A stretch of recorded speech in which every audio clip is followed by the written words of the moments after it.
자, 이번 주에 초록불이 있습니까? 있죠. 예. 처음으로 초록불이 나왔습니다. 초록불 어딥니까? 국민의힘 아, 노란불 같은 초록불. 그러니까 아. 이 노란불을 예고하는 그 있잖아요. 네. 원래는 이제 노란불을 하다가 초록불 하다가 뭐 신호체계가 뭐 이렇게 바뀌기도 하고 하는데 네. 이 지난주가 끝날 때까지는 아무튼 초록불 같았다. 아. 근데 앞으로 요게 노란불로 바뀔 겁니다. 아. 네, 바뀔 것이다. 곧 네. 바뀔 것이다. 근데 아무튼 초록불이다. 초록불 이유. 앞에 김준일 선생님이 다 설명했잖아요. 네. 네, 공천이 그렇게까지 사람들의 뇌리에 네. 그렇게까지 이제 충격적이지 않았다. 스무스하게 잘했다. 언론들이 그렇게 평가를 하고 있는 거잖아요. 네. 지금 공천이 그렇게까지 망한 것 같진 않다. 언론들이 그렇게 보수 언론들을 비롯해서 그렇게 평가할 준비가 돼 있었던 거 아닙니까? 그게 이제 네. 제가 그냥 단순해서 얘기하자면 네. 석동현 효과입니다. 사실. 석동현 효과. 냉정하게 얘기해서 석동현 효과. 석동현이라는 사람이 있잖아요. 이제 죄송해요. 석동현 씨가 혹시 이걸 볼지 모르겠는데 석동현 씨가 있는데 이분이 무슨 뭐 대통령 40년직이라고 네? 막 언론이 막 얘기하고 그랬잖아요. 네, 민주평통 부의장이죠. 네. 부의장이지 뭐 사무처장이지 부의장. 예. 그런 거를 뭐 그런 것도 하고 원래 검사 출신이고 서울대 법대 네. 같이 네, 뭐 나 이렇게 다녔고. 하고 그랬다고 해서 근데 이 공천 과정에 단수 공천하는 그 단수 공천 발표하는 그 상황에서 초전에 이분이 못 받고 컷오프가 됐잖아요. 사실상. 네. 물론 정영환 공관위원장은 처음에 이 얘기를 하면서 혹시 나중에 어떻게 될지 몰라 이렇게 좀 단서를 붙이긴 했는데 이걸 가지고 여러 가지 얘기가 나왔습니다만 이 몇 가지 설이 있어요. 왜 이렇게 됐는지. 첫째, 친구는 아니었다. 네, 친구가 아니었다 설. 앞에 아마 뭐 다른 공덕포차나 이런 데서 얘기했을 것 같은데 네. 두 번째 무슨 뭐 라인설이 있어요. 라인설. 라인을 잘못했다. 예, 이 사실 다른 라인이 이긴 거다. 왜냐하면 여기 송파갑에 공천 받으신 분이 박정훈 씨잖아요. 그렇죠? TV조선 출신에 네네. 여기 라인이 이긴 거다. 뭐 이런 얘기도 있고 이준석 대표 주장이 세 개 라인이 있다는 주장을 지금 하는 거잖아요. 그죠? 김 라인, 한 라인, 뭐 그다음에 윤 라인, 윤핵관 라인 이렇게 있다고 지금 주장을 하는데 이 얘기까지 가면 너무 길어지는데 괜찮습니다, 뭐. 그래요? 네, 짧게 해주시면 됩니다. 김성태 전 의원이 공천 그렇게 돼가지고 막 울분과 분노를 얘기하면서 뭐라고 그랬어요? 윤핵관을 막 갈아 마실 것처럼 얘기했죠. 그렇죠. 근데 거기서 얘기하는 윤핵관은 누구예요? 누굽니까? 박성민 의원이잖아요. 박성민 의원이잖아요. 대통령 술친구라고 얘기했잖아요. 그거는 박성민 의원이잖아요. 그죠? 박성민 의원이라는 분은 뭐 하는 분이죠? 사실 이분은 공천에 관여할 아무런 권한이 없는 분이잖아요. 그렇죠. 근데 지금 밤에 공식적으로. 공천위원처럼, 밤에 공천관리위원처럼 막 하고 다니거든요. 이전에 근데 TV조선의 보도를 보면은, TV조선이 막 이 한동훈 비대위원장 취임하기 전에 막 보도나 이런 걸 보면은 뭐라고 보도하고 있냐면, 김건희 여사와 가까운 사이인 박성민 의원이라고 보도를 해요. 그러면 지금 다시 막 얘기를 되돌려가지고 김라인, 한라인, 윤핵관 라인이라고 할 때 김라인이 여사 라인이다라고 지금 이준석 대표는 주장한 거잖아요. 네. 그러면은 만약에 공천에 이분이 만약에 관여를 한다 그러면은 그러면 이분이 하는 게 김라인인가? 그런 추정을 이런 평론가들이 막 하게 되잖아요. 박성민 의원이 관여하는 공천이 김라인 공천을 관여하는 건가? 이런 추정을 하게 되는데 그런 추정을 하게 되는 근거가 될 만한 말을 김성태 전 의원이 한 거잖아요. 물론 울분과 분노를 안고 내가 이 상황을 받아들이겠습니다 하고 정리했지만 근데 저는 여기서 김성태 전 의원이 저런 말을 했는데 저게 천기누설을 한 건가? 좀 의문이 들긴 했어요. 왜냐하면은 저런 얘기를 막 했으면 한동훈 비대위원장이 그렇게 법과 공정과 상식을 중요시하는 분이 왜 그런 얘기 합니까? 윤리 한번 가볼래? 막 이렇게 했어야 되는데 가만히 있었죠. 그게 아니고 이 드루킹 특검 때 진짜 단식을 하신 분입니다. 훌륭한 뭐 이렇게 하고 끝났잖아요. 그러니까 아무 제재가 없어. 그래가지고 청기누설을 했나? 의문도 있었는데 이게 다 여담입니다만 이거 지우는 거 어디였냐? 어쨌든 설이 이렇게 있지만 이분이 초장에 그냥 박살이 나버렸잖아요. 네.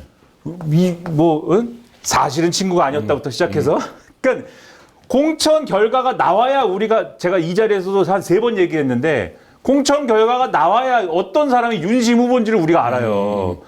이분이 못 받고 박정훈 씨가 받았으면은 윤심이 박정훈이다. 그러니까 이분이 윤심 후보일 수도 있지 사실. 그렇죠? 네. 네. 근데 어쨌든 이분이 초전 박살이 나면서 언론이 다 뭐라고 썼냐면 윤심 후보 특혜가 없네.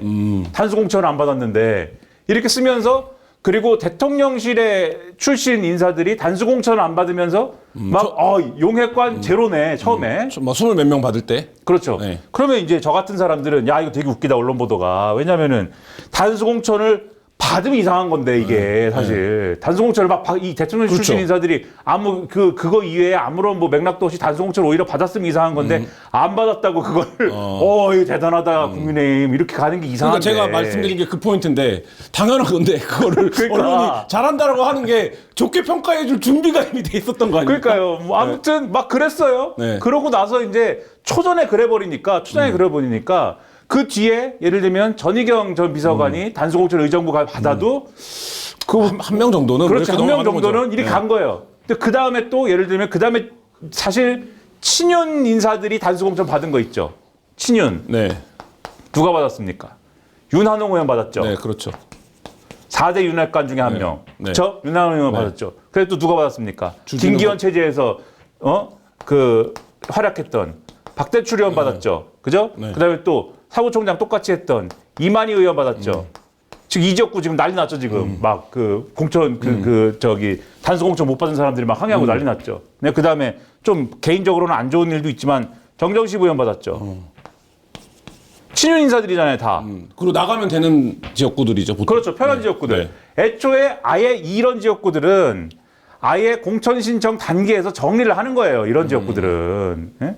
이분들이 현역 의원도 이렇게 단수 공천 받았죠. 다 친윤들이 받았는데 사실 이분들이 처음에 이렇게 받았으면 이 영남권인데 처음에 이분들이 기사가 처음 단수 공천 발표했을 때 나왔으면은 난리가 났을 거야 아마. 근데 약간 뒤에 나오니까는 이미 언론이 앞에 걸로 좀 그걸 했다. 그렇죠. 앞에 얘기로 마사지를. 네, 스무스하게 넘어가는 거고 그 다음에 지난번에 제가 이 친윤 공천이 되는지는 뭘 보라고 그랬죠? 두 명 보라고 그랬죠. 주진우와 주진우 이원무 보라고 그랬죠. 네. 주진우 전 비서관하고 이원무 전 비서관 보라고 그랬죠. 근데 바로 그 얘기한 날 저녁 때 갑자기 윤석열 대통령이 화를 냈습니다. 네. 왜 이원무 왜 강남을에 공천 신청하냐? 네, 딴 데가- 갑자기. 네. 왜 누가 거기 공천 신청하라고 그랬어? 네. 막 이래가지고 이분이 저는 그러면 사지로 가겠습니다. 험지가 아니라 사지까지 저는 갈 용의가 있습니다. 그래서 이분은 경기도로 보낸다는 거잖아요. 지금 얘기가. 그러니까 또 역시 용핵관에 대한 특혜는 없어. 근데 이거는 지금 윤석열 대통령이 양해를 한 거잖아요. 그러니까 윤석열 대통령은 이 사람을 강남을에다가 꽂고 싶은데 한동훈 비대위원장이 됐습니다 이렇게 쳐낸 게 아니고 윤석열 대통령이 쟤 보내도 돼 이렇게 해가지고 지금 다른 데다가 보낸다는 거잖아요. 그렇죠? 요거는 윤석열 대통령이 양해한 거예요. 양해 익스큐즈 해줬다. 네. 주진우 전 비서관에 대해서는 아무도 아무 얘기도 하지 않았습니다. 결국 어떻게 됐죠? 해운대갑에 단수공천 받았죠. 네. 부산의 강남이라고 불리는. 그렇죠. 네. 해운대갑은 부산의 강남이잖아요. 네. 그러니까 요거 사실은 두 개 보면은 제가 답 나온다고 그랬는데 윤석열 대통령 의중대로 됐습니다. 그리고 윤석열 대통령 의중은 그러면 뭐냐? 한동훈 비대위원장하고 조율을 계속 하고 있다는 증거가 요런 얘기 아니냐라고 저는 의심하는 거예요. 조율이 되고 있고 한동훈 비대위원장은 굳이 윤심의 가이드라인을 넘지 않는 거고 윤석열 대통령도 어차피 여론이 이런데 내가 무리해가지고 다 단수공천 붙여줘라고 할 마음은 없다 지금. 그러면 남는 게 뭐냐? 근데 어쨌든 요거를 현역 지금 의원들도 뭐 특검법 때문에 분석이라고 하지만 거의 많이 살아남았죠. 근데 요거를 지금 제가 그래서 파란불이라고 하는 게 요 내용을 보면은 사실 요런 게 다 있지만 포장지는 지금 뭐예요? 용핵관이 특혜가 없었네. 이니까 그래서 일단 지금까지는 파란불이에요. 그래서. 네. 근데 왜 노란불이 들어올 것 같습니까? 노란불이 왜 들어오냐? 네. 지금 말씀하신 부분이 그 부분이에요. 결국은 요런 얘기들이 다 이 친윤 인사라든가 주진우 전 비서관 같은 경우에 영남에 편한데 일단 그렇게 받은 게 일부 있는 거고 그다음에 지금 무슨 뭐 지역구를 옮기고 이런 거 비윤 인사들 옮기고 이런 거 어려운데 지금 지역구 옮기고 막 이렇게 한 부분들이 수도권에 있는 거잖아요. 그 결론을 일단 나야 돼요. 그러니까 경선이 어떻게 될 거냐. 그렇죠? 아까 처음에 뭐라고 말씀드렸어요? 윤심 공천이 되느냐 마느냐는 결론 나봐야 한다 그랬죠. 결론 나는 게 가장 중요한 게 경선인데 지금 영남권의 상당수 지역구는 다 경선 붙인다는 거잖아요. 그렇죠? 근데 이걸 또 지금 언론은 뭐라고 그러냐면 그래도 경선은 다 붙여주네. 현역 의원들이 그래도 경선 가면은 다 이길 수 있겠네. 이렇게 지금 해석들을 하는 거잖아요. 이건 모르는 일이에요. 모르는 일. 왜냐? 이번에 벌써부터 현역 의원들이 볼멘 소리 하는 게 뭐냐면 여론조사가 이상해.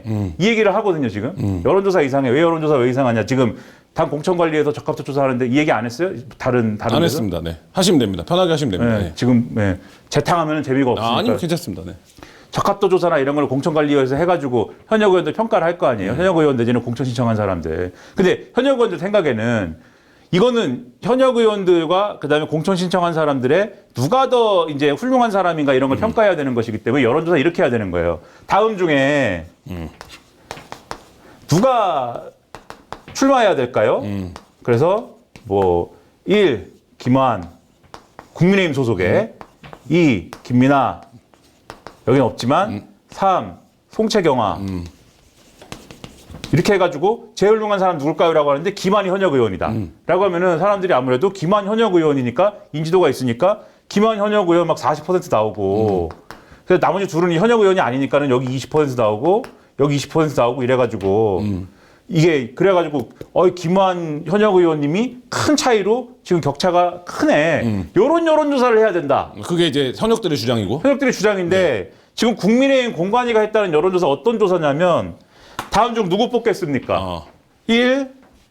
국민의힘 김환 의원이 출마할 때 2. 민주당 누구 3. 다른 기타 정당 개혁신당 누구 했을 경우 2. 국민의힘에 김민아가 나오고 2. 민주당 나오고 3. 또 개혁신당 나왔을 경우 3. 국민의힘에 송채경아 나오고 민주당 나오고 3. 개혁신당 나오고 이렇게 조사했다는 거예요. 그러면은 요 각각이 얻은 퍼센티지가 크지 않을 차이가 안 클 거 아니에요. 그렇죠, 안 크죠. 왜냐면은 당 지지도가 어쨌든 같은 기반에서 출발하니까. 그렇죠. 네. 기본을 당 지지도가 깔아주고 갈 거니까 국민의힘 지지하는 유권자들이 일단은 여기다 다 찍을 거니까 현역 의원에 대한 어떤 지지가 크지 않을 건데 네. 만약에 여기에 더불어서 이제 신인일 경우에는 가점이 또 있습니다. 그렇죠. 그러면 이게 현역 의원 입장에서는 물갈이 하려고 그러나? 이렇게 가는 거고 그다음에 특히 영남 지역의 경우에는 지금 수도권은 8대2잖아요. 스코어 내는 기준이 여론조사 8. 그다음에 당원 2잖아요. 그나마 근데 영남은 뭐예요? 5대5죠 지금. 네. 한동훈 비대위의 시스템 공천의 룰은 5대5죠. 그리고 여기서 더 현역 의원, 그러니까 당원이 오라는 얘기는 무슨 얘기냐면 주류 의향이 더 많이 반영된다. 그리고 이번에 또 뭐가 있었냐면 현역 의원들의 당 기여도 평가할 때 누가 평가했죠? 한동훈 비대위원장하고 윤재원 원내대표가 둘이 들어가서 평가했습니다.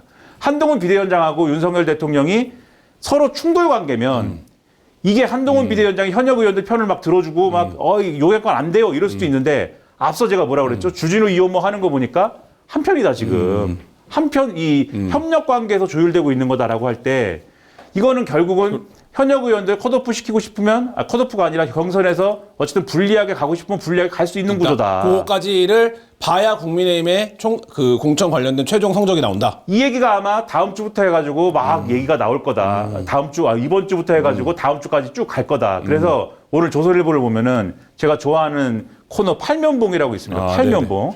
비꼬는 코너거든요. 그렇죠. 한 줄로 뭐라고 비꼬는 코너예요. 거기 뭐라고 써 있느냐. 현역 의원 뭐 이렇게 뭐 얘기하면서 물갈이 얘기하면서 지금 공천이 잘 된다고 하는데 뭐라고 써 있는지 아세요? 아무것도 안 하면 아무 일도 없다. 라고 써 있어요. 지금까지 아무 일도 안 했기 때문에 아무 일도 없는 것이다. 이게 결국 이렇게 돼서 현역 의원들이 다 예를 들면은 결국은 현역 의원들 물갈이가 없으면 물갈이가 없는 대로 공천 이상하다는 얘기 나올 거고 현역 의원들 물갈이를 하면 또 여기까지 꽂으면 꽂았다는 대로 또 이상한 소리 나올 것이고 이거를 조선일보는 약간 예감을 하고 있어서 다음 주에 봐야 된다. 이거는 노란불 될 가능성이 있는 거다. 자, 그러면 민주당으로 넘어가 보죠. 민주당 무슨 등입니까? 민주당 아까 실컷 얘기했잖아요. 네. 빨간불이라고. 빨간불. 네, 빨간불이다. 민주당 왜 이게 계속 빨간불입니까? 네? 민주당은 이거 막 이 빨간불도 막 내려가네 이게. 야 가만 있어. 네. 네. 빨간불이.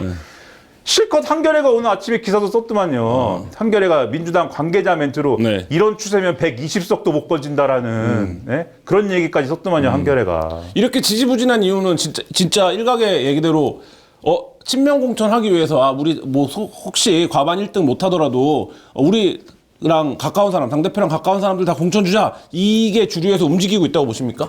그러니까 지난번에도 한번 이 말씀 드렸죠. 지난번에도 한번 그 이재명 대표가 151석이 목표다라고 하는 게 무슨 의미냐. 이게 어차피 예를 들면은 개헌선 넘기는 거 아니면 과반 이상 확보.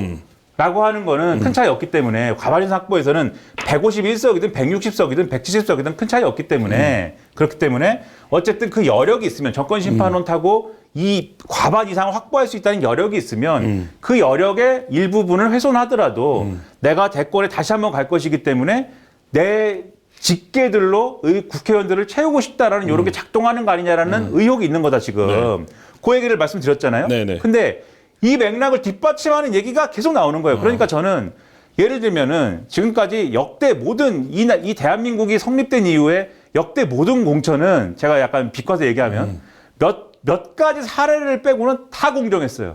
한 번도 공천 시작했는데 불공정하게 합니다라고 얘기한 적은 없어요. 무조건 다 공정하게 한다 우리는. 네. 네. 공명정대하게 시스템에 따라서 한다. 네, 한 번도 뭐 공정하지 않았던 적이 없는데 근데 뚜껑 열어보면 다 아니었거든요. 뚜껑 열어보면 다 평가 그 스코어 나오잖아요. 다 뚜껑 열어보면. 네. 그래서 뚜껑 열어보면 다 주류가 막 주류 공천을 하고 이런 것들은 언제나 또 마찬가지였는데 그럴 때 평가가 갈리는 점이 뭐냐면 뭘 명분으로 했느냐가 중요한데 이번에 나오는 얘기는 그러면 친명 공천을 하더라도 그러면 네. 친명 공천을 결과적으로 했더라도 유권자들이 볼 때 저게 무슨 이유야라는 게 설명이 돼야 되잖아요. 지금 설명이 안 되잖아요. 왜 주류 공천을 해야 되는지에 대한 설명이 안 되잖아요. 그리고 보도로 막 뭐가 나와요 지금? 심야회의. 그렇죠? 앞에 이거 얘기했어요? 안 했습니다. 심야회의 얘기 안 했어요? 비선 사무실. 네, 그래서 오늘 나온 거 비선 회의체. 그다음에 정체불명 여론조사. 이런 얘기가 나오잖아요. 키워드들이 다 안 좋죠. 이런 얘기가 다 뭐냐면은 이런 얘기가 심야회의는 뭐예요? 이재명 대표가 13일 날 그 자정 무렵까지 이 지역구에 공천받아야 되는 의원들 명단과 컷오프 20%, 컷오프도 아니지, 하위 20% 현역 의원들 대상 명단이나 이런 거 보면서 이 공천 어떻게 할지를 조율을 하는데 그걸 이재명 대표와 어떤 사람들이 따로 모여서 했다. 이게 이제 동아일보 단독 보도였고, 그 다음에 비선회의체 역시 오늘 동아일보 단독 보도인데 이 비선회의체를 2번 하는데 월요일 날 회의에 이재명 대표가 참석하고 그다음에 다른 회의에는 실무진들이 모여서 사실상 공천 얘기를 거기서 다 하고 있다. 이게 이제 동아일보 단독 보도예요. 그러면은 공천관리는 뭐 하는 기구냐? 공천관리가 왜 안 하고 왜 이거를 이재명 대표와 그리고 심지어는 이 회의체에 들어가는 사람들이 공천과 별 관계 없는 사람들, 이 개선에 권한이 없는 사람들이 이걸 하고 있다. 그러면은 그게 이재명 사당 아니냐? 소위 말하는 비주류와 지금 비명계들이 이렇게 얘기할 수 있는 빌미를 만들고 있다. 이 얘기가 딱 정확하게 완성이 되잖아요. 정체불명 여론조사. 전략공관위도 한 적이 없다고 그러고 지금 공관위도 한 적이 없다고 그러는 여론조사가 소위 말하는 비명계 지역구 또는 이 비명계를 어디로 보내야겠는데라고 하는 전략 지역구라고 하는 전략공천을 할 대상이 되는 지역구에 실시가 됐다라고 하는 그런 게 있는 거잖아요. 그런 것들도 지금 보도가 되고 있잖아요. 그러면 요거 묶으면 요 친명 공천이 결국 이재명 대표가 자기의 어떤 대선 가도를 위해서 뭔가 지금 하고 있는 거 아니냐. 그리고 심지어는 그 얘기까지 나오잖아요.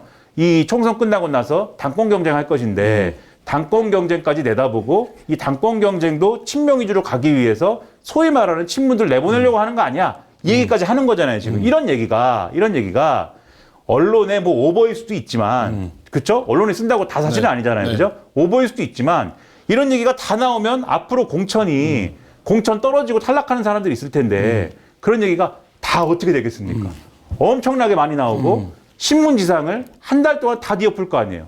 그러면 이 빨간 불이 이게 안 바뀌죠. 근데 뭐 그런 것도 있는 거 아닙니까? 민주당 입장에서 변호를 해보자면 한동훈 위원장이 막 중진 재배치하고 막 이러면 결단했다. 결심했다. 낙동강별도 선거 전략을 세웠다. 뭐 이렇게 보도하고 이재명 대표가 뭐를 하면 이거 비선에서 간다. 이재명 대표가 사당화한다. 이렇게 하는데 사실 공천이라고 하는 행위에서 놓고 보면 마찬가지 행동이잖아요. 그러니까 같은 전략 그건데 그거에 대해서 이쪽에서는 굉장히 부정적인 뉘앙스를 강조하고 이쪽에서는 뭔가 한동훈 비대위원장의 리더십을 강조하는 이런 보도가 너무 지금 많은 거 아닙니까? 거기서 그러면은 요 얘기를 한동훈 비대위원장하고 비교해서 부정하려면 뭐가 있어야 되냐면 저 국민의힘은 어떤 일이 있었냐면은 초창기에 윤석열 대통령하고 한동훈 비대위원장이 충돌을 했잖아요. 네. 그때 충돌을 하게 된 빌미가 뭐냐면 한동훈 비대위원장이 김경률 비대위원 출마시킨다고 그러면서 손 들어주고 이러면서 너 사천하는 거야? 너 그거 역심 품은 거지? 이러면서 충돌을 한 거고 그 이후에 한동훈 비대위원장이 공천 얘기를 잘 안 하잖아요. 본인은. 다 지금 누가 얘기하냐면 정영환 공관위원장이 얘기하거나 장동혁 사무총장이 얘기합니다. 장동혁 사무총장은 공천관리의 당연직 멤버예요. 그러니까 이거는 적어도 공천관리위에 역할 분담 돼 있는 거다. 공천관리위에 들어가는 사람이 얘기를 하는 건데 민주당은 무슨 사건이 있었냐면 이런 얘기 뭐 다 언론이 하는 얘기니까 좋습니다. 근데 지금 방어가 안 되는 게 뭐냐면은 이재명 대표가 전화를 한 거예요. 전화를 했다. 예. 이 전화를 한 게 나오면서 이게 이제 일종의 무슨 스모킹 건처럼 작동을 했다. 이재명 대표가 직접 전화를 해서 이 공천 배제 대상인 것처럼 또는 불출마 공고 대상인 것처럼 된 이 전현직 의원들한테 전화를 직접 했다라는 거는 뭔가 이재명 대표가 직접 공천 내 실무 단위까지 뭔가 관여하는 뭔가 액션을 취하고 있는 거 아니냐라고 하는 의심을 주는 거고 그러면 기자들이 이런 거 막 쓸 때 상당히 믿을 만한 얘기인 것 같은 대로 연결을 시켜버리잖아요. 이 액션이 있으니까. 이게 없었으면 요게 좀 설이죠, 설. 그냥 설의 차원에서 우리가 소화를 하는데 전화를 했다 그러면은 이게 실질적인 뭐가 있나 봐. 얘기가 이렇게 되잖아요. 요것 때문에 방어가 안 돼요, 방어가 지금. 안 된다. 자, 그러면 짧게. 그래서 민주당 오늘 김영주 의원이 탈당하잖아요. 김영주 의원 탈당하는데 지금 그 자리가 또 대표적으로 친명 대 비명 붙는 그 구도에 네. 비명 현역 의원 대 친명 구청장 출신이 붙는 지역구인 거고 이런 구도거든요. 다만 아까 김준일 선생님이 뭐 이 희생 필요하다 뭐 이런 얘기도 했잖아요. 일부 희생 분위기도 있긴 한 것 같아요. 오늘 보니까는 그 누굽니까 황운하 의원이 불출마 준비하다가 선언 준비하다가 내일 할게요 이랬는데 불출마 선언을 하는 분위기인 것 같은데 근데 그 정도로 될까요? 저는 그 정도로 안 된다고 보거든요. 안 된다고 본다. 이거 잘못하면 이런 부분들을 앞서 김준일 선생님 말씀하신 대로 정리 못하면 이 불이 안 꺼집니다. 안 꺼진다.